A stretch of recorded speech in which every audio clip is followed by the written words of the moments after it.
Coming up next on this special edition of This Week in Torrance, join us as we look back at the most important stories of 2012.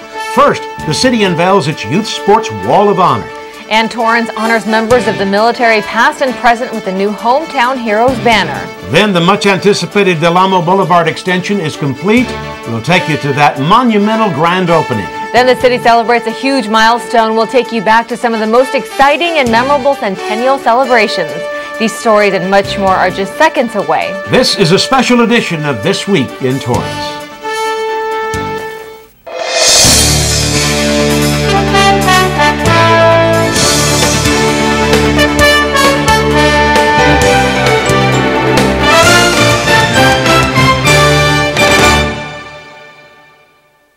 Hello everyone and welcome to This Week in Torrance. I'm Chun. And I'm McCain. Thanks for joining us. We're looking back at stories that made an impact on all of us this year. 2012 welcomed a number of new businesses and sites, from the Chick-fil-A and In-N-Out restaurants on Hawthorne Boulevard to Experium Science Academy, a place for curious minds to explore after school. Another big unveiling was the city's Wall of Honor for its youth in sports. And reporter Jacqueline Shepard was at Wilson Park for the story. Whether playing or cheering on a favorite team, sports have a significant impact on many lives.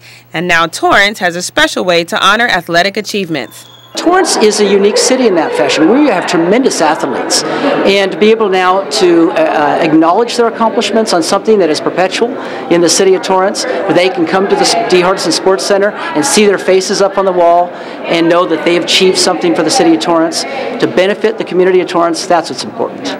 Those accomplishments are going to be honored on the Youth Sports Wall of Honor at the D. Hardison Sports Center, and it's a dream that's a long time in the making.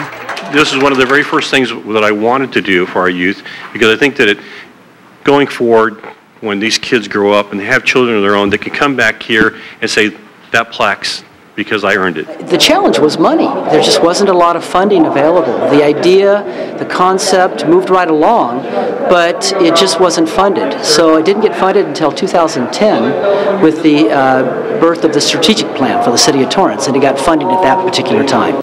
The inductees on the wall earned their spots in 2006 and 2008. And while city officials anticipate the wall filling up quickly, earning a spot is no easy task. It could be an athlete or a team.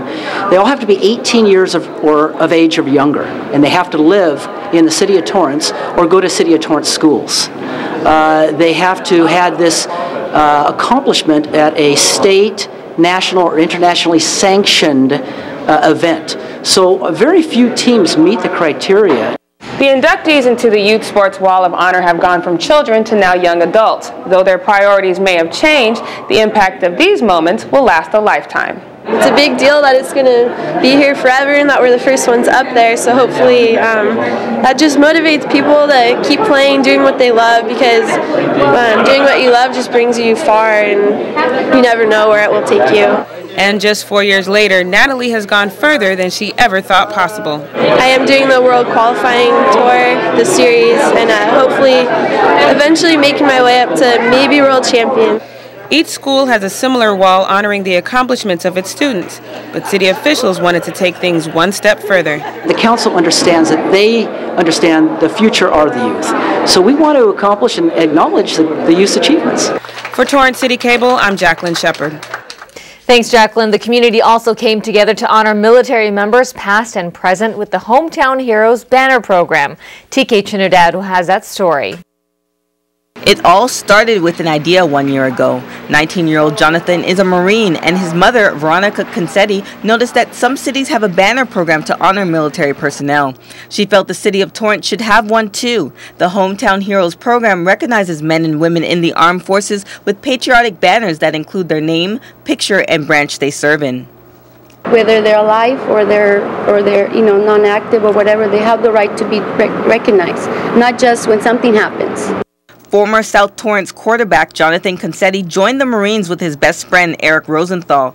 Eric's father, Victor Rosenthal, was proud when he heard the news, and now he and his wife are both big supporters of the Hometown Heroes program as well.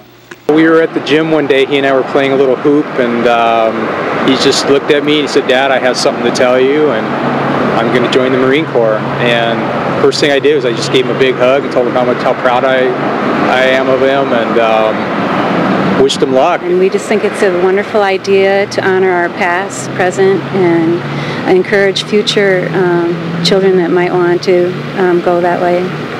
With Veronica Consetti's determination, the Hometown Hero banner project is now a reality. We did some research, looked at what other cities are doing, and we're able to really create a program unique to Torrance. The Consettis and Rosenthals encourage other families to support the program. When people drive down the street and they see these boys up on these banners, it's nice that they're reminded that these local boys are serving overseas and in the military. It's a good thing. I know they have to buy them and I know they have to spend money, but they're worth every penny. I'm very grateful, to the city and Aaron and Dominica about, the program that she started, because, we believe me, she can't stop until she completes her mission. But it's just incredible. Just try to honor not only my son, and all the other members of the armed forces. It's just unbelievable. In April, the City of Torrance approved the Hometown Heroes program. It costs $220 to purchase a banner, and as soon as they get 20 approved applications, the banners will line Torrance Boulevard from Crenshaw to Madrona. For This Week in Torrance, I'm TK Trinidad. Thanks, TK. In the spring, Mayor Frank Scotto looked to the future in his annual State of the City address, and as expected, the local economy was a major topic. Reporter Alexa Sita explains. In his annual State of the City address, Mayor Frank Scotto did not beat the drum of the still slow economy. With the state's $10 billion shortfall, and with Sacramento taking city's vehicle license fees and saddling them with the effects of AB 109, Torrance is answering those problems with new jobs and new businesses. Pacific Audi is building a new state-of-the-art dealership. In its departure, or its current location, another new dealership will be moving in. In the former Kmart site on Hawthorne Boulevard that closed, Osh, Home Goods, and a grocery store will move in. Scott Robinson Honda is in the midst of a significant expansion. Mayor Scotto was more specific than ever before regarding Walmart's presence in the city.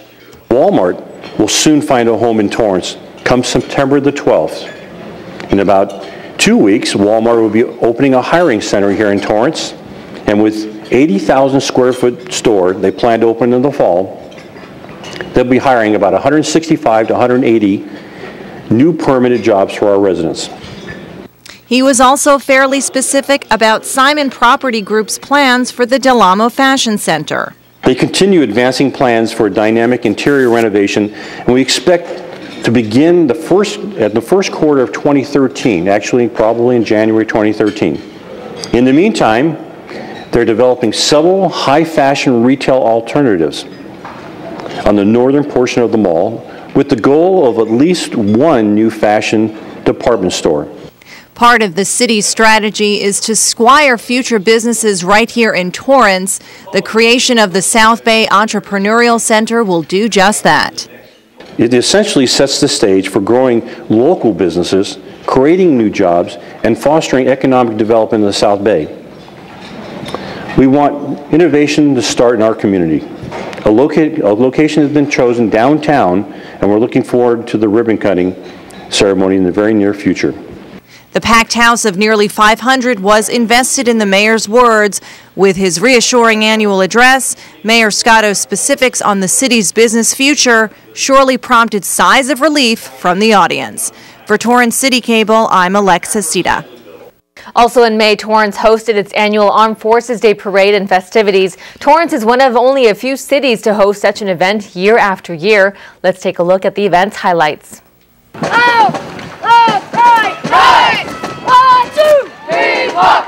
Celeste Gambilou takes pride in watching her brother, who is in the ROTC, march in the Armed Forces Day Parade. In fact, Celeste and her family tried to make him laugh. He's the color guard commander, and he was holding the American flag. But every year we have a tradition to ask him and scream at him and yell and ask him for tacos, and so that he can break his bearings just to test if he is still there. Like as with last year, we got the whole entire color guard to laugh. With military aircrafts, heavy-duty tanks, soldiers with guns, and high school bands, the parade has something for everyone to remember. For Viola Macheni, who has been living in Torrance for more than 60 years and has been coming to the parade since the beginning, it gives her a chance to catch up with friends. Well, because I know some of the people that are in the parade, and it's just very interesting. Over 70,000 people attended the parade, 8,000 people were in the parade, and every year it gets better. This is the second year for Luis Da Silva and his family. He believes the parade is a great way to educate his daughter and show their appreciation for the troops. I get to see all these cool things that I didn't know about. Oh, I love the fact that it's an opportunity to see all the honor to these people that did so many things for us and for the freedom that we can enjoy today. I have the opportunity to share that with them and cheer for them and clap for them. I think it's spectacular. As for Celeste Gamblou's brother, he and his girlfriend plan to join the military next year, and Celeste is planning on joining the ROTC. It's important because it's a good day to honor the people who defended our country in times of need. The 53rd Armed Forces Day Parade has over 60 entries, and the Grand Marshal of the event is the Secretary of the Air Force, Michael B. Donnelly, who happens to be a South High graduate. For This Week in Torrance, I'm TK Trinidad. From the Armed Forces Day Parade to the Medal of Valor Awards, the city also honored local businesses for doing outstanding work here in the Torrance community. Ella Sagamonian has that story. Tonight, prominent business leaders of Torrance will walk down this red carpet in an event that'll truly make them feel like stars. Guests dressed to a T at this year's event, themed the Business Stars, where past and present winners mingled with the creme de la creme of the Torrance business community. To add to the elegance, guests enjoyed hors d'oeuvres and wine before the ceremony as a harp player strummed in the background.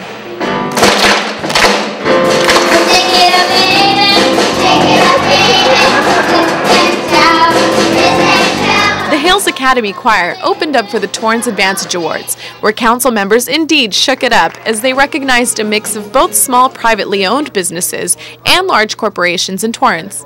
We do try to show that diversity from, a mom and pop type of business that's a photography studio like tonight to American Honda Motor Corporation. So we do try to show a diversity of what's exemplifies what's here in Torrance. And both mom and pop Cheryl and Gary Zimmerman of Old Torrance Coffee and Tea took home the Quality of Life Award, which recognizes businesses that improve Torrance through product and service. Area musicians and writers gather here, as well as artists who are allowed to display their work at Old Torrance Coffee and Tea. The South Bay YMCA also accepted the award for improving the quality of life of Torrance since 1946. It provides a wide range of things from health and fitness to day camp to summer camps to child care and senior luncheon programs, and it just has a wide variety of programs that serve really over 32,000 different individuals every year. The People to People Award, given for innovative ways businesses enhance employment opportunities, was presented to small business owner Christy Langley, whose 5-year-old Baby Cakes baking company was featured on the Food Network's Cupcake Wars. Her bakery gives high school students a learning experience in a working environment. My job is to mentor them, teach them how to be a good employee, how to be there on time, responsibility, working with others, all of that kind of good stuff that's important to know when you go out to get your first job. Cali Services also took home the People to People Award. The company has been providing global workforce solutions since 1946, helping more than 500,000 people annually find jobs. It's been amazing for me to see what my company has done over the years since 2009 to come up with new strategies to get people back to work. Another national company, Travelodge, won the Enriching the Community Award for helping increase the city's revenue and tax base. Although the budget motel comes from a chain, look closer and you will find it belongs to a local family who is grateful to live and work in Torrance. Our location is wonderful. We are right next to Wilson Park, very near Delamo Mall. The Torrance Beach is always a big attraction for people visiting the South Bay. And then, of course, our location between, major attractions like Disneyland and Universal Studios. It's that place that everyone can stay and they can hit everything in Los Angeles. From small to big, real estate giant Continental Development Corporation, who is responsible for constructing commercial and entertainment sites, was also recognized in the same category. The The largest contrast has to be between the two winners of the Long-Term Investor Award, which gives praise to the long-term success and commitment to investing in the economic development of Torrance. Karen Baker of American Honda Motor Company accepted the award alongside independent photographer Joey Ikimoto, who started his business at 20 years old. I started out of a garage and just kept on growing, and now it's a 6,000 square foot studio in downtown, historical downtown Torrance, and love the area. Great neighbors, great atmosphere in Torrance, great community. In a city with more than 15,000 businesses, each year the Economic Development Department is presented with the challenge of choosing a select few. From small to large businesses, the results represent Torrance and its small town feel in a big city. For This Week in Torrance, I'm Ella Sagamonian. Thanks, Ella. In 2012, the community made it clear that they were pleased with the leadership in Torrance as all three council members, Pat Fury, Susan Rillinger, and Jean Barnett, ran unchallenged. They were also there to help celebrate the city's centennial year, and boy, did the city have some amazing events planned, including the Centennial Plaza groundbreaking. Let's take a look. City officials and Centennial Committee members came to El Prado Park for the groundbreaking ceremony of the Centennial Plaza. The plaza will hold a time capsule encompassing various memorabilia from the year 2012. It will be approximately 16 by 16 feet and 24 inches deep. Mayor Frank Scotto presided over the ceremony and says the capsule will be opened in 100 years so the new residents can see the different events that occurred this year. We are putting in things that will reflect life in Torrance today, and we're also paying tribute to some historical pieces as well. The committee started selling Centennial bricks last fall to raise money to install the plaza. Councilman Tom Brewer says the goal was to sell 600 bricks, and they surpassed that. We've sold almost 800 bricks at $150, so I think we'll be pretty close to covering the cost of the plaza. The Seed Group provided the design work for the park pro bono. They are a social, economical, and environmental design firm offering a more sustainable landscape for the city. Committee Commissioner Debbie Hayes says it is extra special that the plaza will be built in El Prado Park because Old Torrance is the original footprint of the city. So to have the Centennial Plaza in a park, the first park in Torrance that was laid out by the Olmsted, doesn't get any better than that. Viet Huang says he had to take part in such a significant event. I think it's a historical occasion. I certainly want to be a part of it because I won't be around for the next 100 years. I know that. Construction of the plaza will begin in a few days. There will be a dedication on September 16th as well as a Centennial Community Parade. For This Week in Torrance, I'm Maudette Lewis. Later in the year, the city celebrated its 100th birthday with a parade in downtown Torrance. Lorena Salcedo was there and brings us the story. Thousands of people have come out to celebrate a historic event here at El Prado Park. The event kicked off with a hometown parade that featured nearly 3,000 participants and drew in even more spectators. My family came from Arizona and Northern California to the parade, and we're really excited about it. I have a little granddaughter in the parade. We brought the whole family and just enjoying the parade. It's kind of neat. Happy 100th birthday. The Centennial Parade was a result of a vision 3 years in the making, and is just one of more than 50 Centennial events in the last 10 months. The initial idea for a hometown parade evolved many years ago when Dee Hardison was mayor. She was looking for something unique and where residents could participate. Both Frank and I said we need to have just a local parade, anybody really could come, and then we came up with the idea that it was going to be non-voterized. Some parade highlights included Centennial baby Anthony Lim, born on January 1st, 2012 at 12:10 a.m., and descendants of Celia Ruth Brown, the first female holiday baby born in Torrance on July 4th, 1913. The parade marched through downtown and ended at the new Centennial Plaza at El Prado Park. The plaza was built by the city for the locals. Residents were able to purchase and personalize commemorative bricks that were used to build the plaza. According to Councilmember Susan Rillinger, the community raised more than $100,000 through the purchase of these bricks. Resident Martha McKinnish explains why she purchased a brick. I did it for my grandkids for Christmas because I thought they have enough toys and stuff, so this would be something very special. The Centennial Plaza also houses the time capsule that will be reopened in another 100 years. U.S. Congresswoman Maxine Waters was in attendance. She was impressed by the passion and spirit of the community. It seems to me that every time there is a big activity or something important going on in Torrance, the people join in and they participate, and that's, I think, the signature of Torrance. Torrance's Big Birthday Bash is taking place on October 28th at Wilson Park. Mayor Frank Scotto is asking for everyone's support. I'm sure we hope that the whole city comes up because it's going to be a lot of fun for all the families, kids included. For This Week in Torrance, I'm Lorena Salzedo. Getting to the parade got much easier as the highly anticipated opening of the Alma Boulevard extension was completed. Let's go to Chia Kobayashi for that story. Who wouldn't want the chance to cut their commute? A new improvement to ease traffic in the city has just been completed. The Alma Boulevard Extension Project now connects Alma Boulevard and Maple Avenue to Crenshaw Boulevard.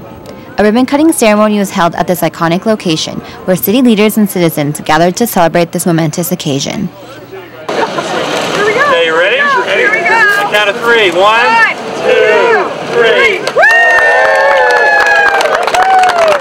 This project only took 2 years to finish and came out under budget. And now, driving through the city is expected to become much easier.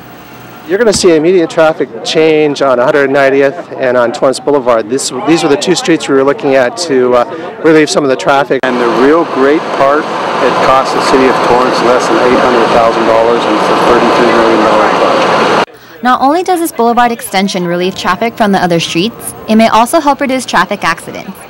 Project manager Craig Bilazarian has been waiting for the completion of this project.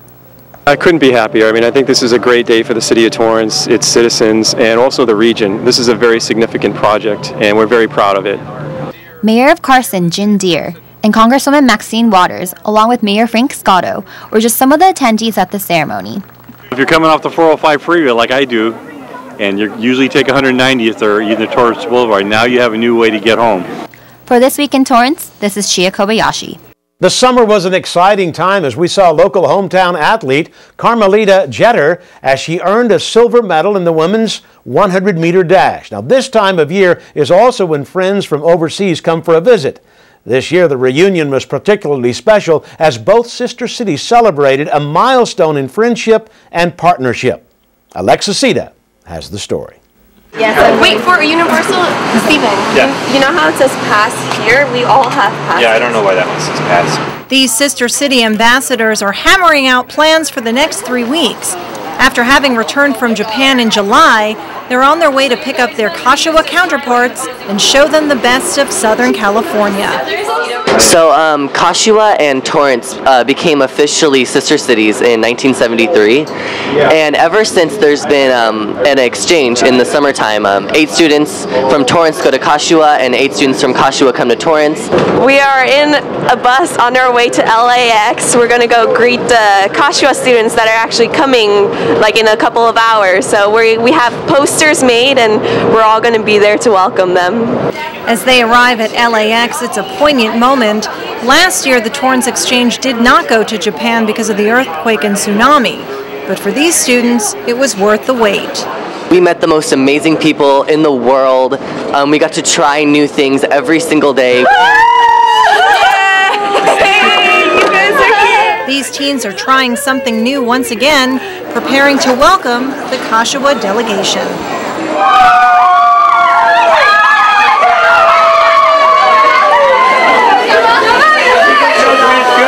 And their arrival did not disappoint. Cheers and hugs and smiles, and even Centennial t-shirts. 1, 2, 3. These student ambassadors haven't known each other for long, but their friendships have been forged. I saw her 1 week ago, but it feels too long. And after hearing what the Kashiwa delegation would like to do during their stay, you realize how similar teenagers are wherever you go. I want to go beach and go shopping. I want to eat big hamburger. For Torrance City Cable, I'm Alexa Sita. The year-long schedule of Centennial events added up to nearly 100 events, including a parade, many dinner parties, historic look-backs, fundraisers, and a birthday bash like no other. Let's take a look.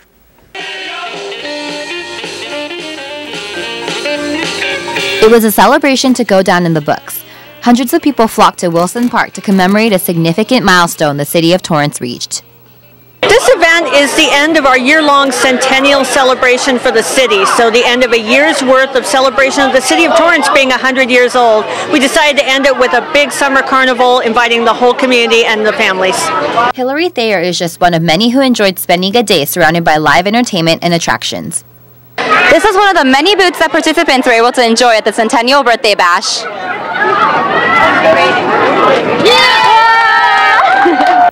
All types of game and vendor booths, petting zoos, and other activities continued throughout the day. And to no surprise, food trucks seemed to be a huge hit. I'm really excited about the grilled cheese food truck because my sister tried it, so it's pretty good. I really want food. I'm really hungry. I'll be sampling the food trucks all day long. I've already done my first round. I figure there's going to be an afternoon sampling round as well. This was the final event after a year-long celebration that began last November. And in conjunction with the Centennial Bash, the Southern California Live Steamers celebrated their 25th anniversary. They held a ribbon-cutting ceremony and gave out free rides to excited participants.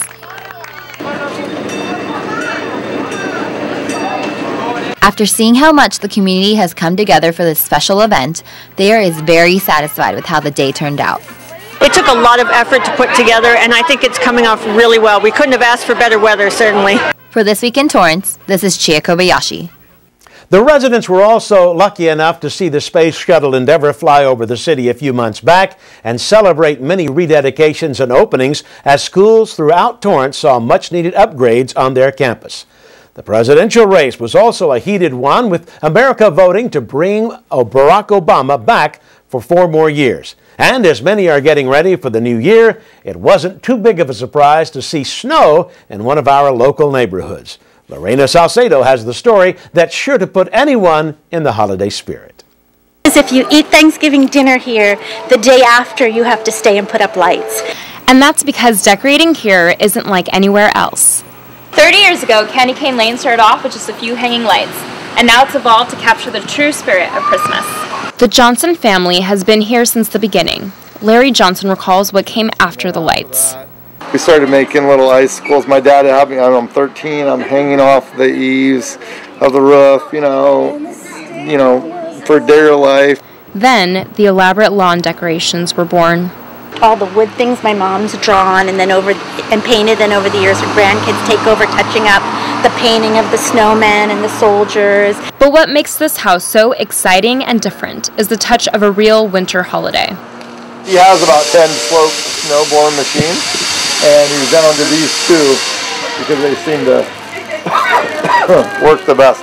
In order to handle the heavy-duty decorations, the Johnsons have even made some adjustments to their home. My dad has a separate electrical panel just for his Christmas lights. He has separate receptors, plug-ins at the corner of every eave. And for the Johnsons, living on Candy Cane Lane is more than just decorating. It's a lifestyle. They decorate every day of December. Every single day they either do something to the inside of the house or something to the outside until all the way up through Christmas. The family wants to make their home as inviting as possible to every visitor that comes by. A lot of neighbors you'll see posts and fences out in front of their yards. My dad's always is wide open. He redoes his entire lawn after Christmas every year. And now, besides it just being for the neighbors, people from all over come to see the lights here. So it just really, it's a huge part of Christmas here. It puts me in the Christmas season. I really enjoy coming out here and seeing the lights. Thanks to the Johnsons and other families on Candy Cane Lane, the North Pole isn't so far after all. For This Week in Torrance, I'm Lorena Salcedo. And that's going to do it for us on This Week in Torrance. We hope you've enjoyed our look back at 2012. I'm Ben McCain. And I'm Chun. If you've missed any portion of our show, you can catch us again at 11 a.m. and 6 p.m. Thanks for joining us. And from all of us here at CitiCABLE Channel 3, have a safe and happy new year.